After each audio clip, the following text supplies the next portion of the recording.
Let's bring in senior investigative correspondent Aaron Katersky in Ukraine, foreign correspondent James Longman in Moscow, and White House correspondent MaryAlice Parks in Washington for more.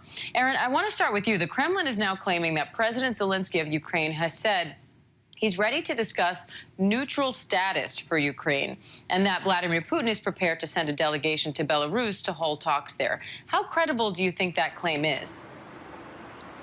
Well, we're not sure whether that's a stall tactic or whether there really are conditions that could be met to end the fighting through negotiation. It doesn't seem like it so far, given the aerial bombardment we saw of Kiev and its outskirts today and some of the heavy fighting within the city limits. Right now, it's believed that Russian forces are resupplying and reinforcing, getting ready to try and encircle the capital of Ukraine within the next 24 to 48 hours.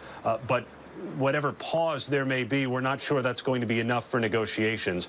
Vladimir Putin was on Russian television talking about some of the conditions that the Ukrainian military could possibly he almost urged them toward mutiny, it seemed, and we're not sure that that's going to be the kind of condition under which negotiations can take place.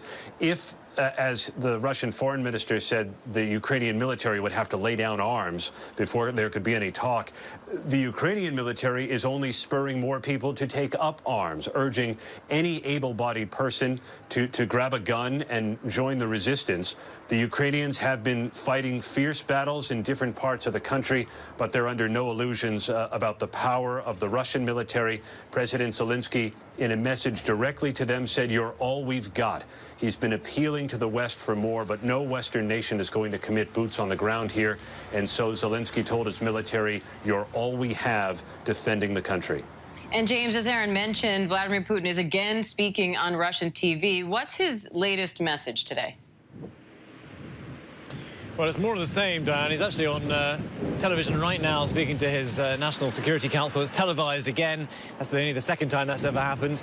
And, I mean, one of the quotes actually appeared, forgive me, rather deranged.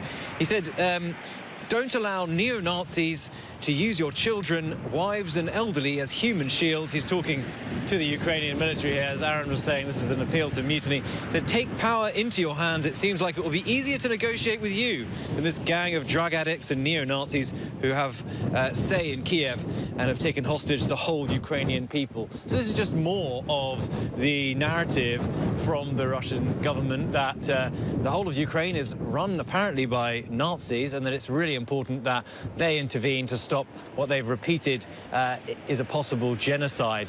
Now, it's worth saying that these sorts of messages have been not just repeated for the last few days and weeks, but this is the kind of message that Russians have been hearing for the last 8 years of the war that's been kind of bubbling on, I suppose is the word to use, down in the eastern part of Ukraine. And it's just, you know, it's a sentiment that Russians will have kind of just understood for so long because they have no other way of getting other information. I was on the streets last night with a lot of young people who have come out to protest. They're angry at these sorts of messages. They know where to get other information. They're on the internet. They are on social media. They have understood really what is going on, and they're angry that their country has been taken to war, and that this is the impression that the world has of them. And so, you know, I think we're just going to hear more and more of this until perhaps some kind of negotiated settlement, but it's, you know, I think it's too early to talk about that yet. So, yeah, we'll see what happens. And Aaron, how close are Russian forces at this point to the capital, and what kind of resistance can Ukraine mount in Kiev? Well, the Ukrainians believe that they can hold off the Russian forces in some spots, and they've been putting out messages claiming that they've inflicted a good deal of pain on the Russian military. But the Russians say they have now effectively cut off the Ukrainian capital of Kiev from the west and could start to soon begin to encircle the city. They're very close. They're within the city limits, and it's believed there may now be a pause in the bombardment and the fighting to allow for resupply and reinforcements to come in. We're told that of all of the troops that President Putin had massed along the border, only a fraction have actually crossed it so far, and they have very swiftly, within 36 hours, not even managed to get to the doorstep of the capital.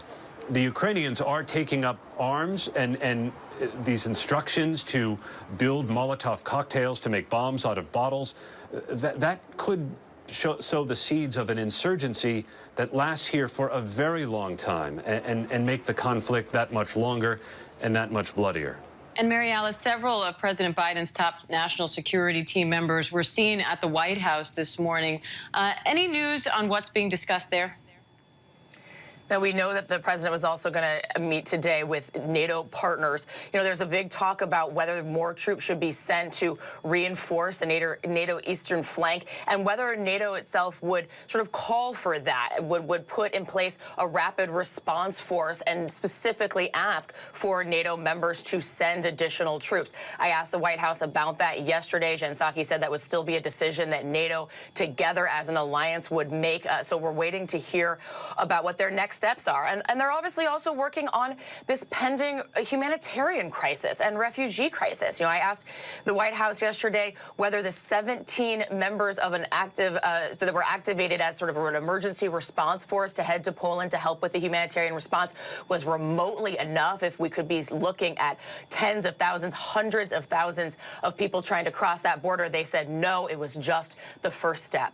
All right, Aaron Katersky, James Longman, MaryAlice Parks, thank you.